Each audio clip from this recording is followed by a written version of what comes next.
Anyway, here's the intro to Neverending Story 3, which I posted shorts this before. Like I said, this is actually the only film in that trilogy that's not distributed by Warner Bros. This was made by a company called Cinevox, and it was distributed by Miramax Films. But Warner Bros. Distributed it internationally, though. Excuse me. Well, notoriously, this film, during its original theatrical release, there was famously a printing error, which the prints of this movie included Warner Bros. Family Entertainment fanfare. Excuse my voice. Now, if Neverending Story 3, this, of course, by the way, starred Jack Black in one of his very early movie roles. I have said before. Now, Jack Black famously actually hated this movie.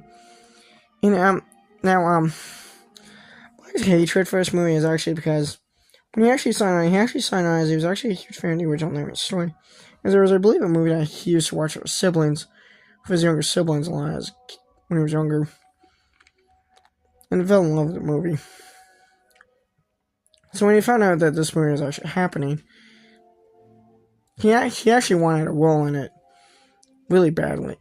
But when the film actually went into production, and after the film's release, Black was so dissatisfied with his work with his performance on the film in general that he pretty much effectively disowned the film. And to this day, actually refuses to ever talk about it. I mean, this is like one of those movies that Jack Black has never ever brings up in interviews. He never ever makes fun of it, really. I mean, he barely ever talks about it. I think the closest thing he talked about it was, I think, like an interview in, like,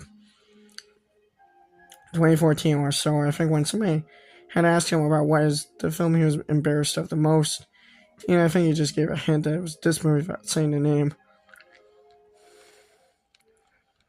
I mean, it was directed by Peter McDonald, who, by the way, directed Rainbow Free and Mo Money. And I think after this movie, I think he directed like some other things here and there. I think he might have directed like one or two other movies. But afterwards, I think his career later died.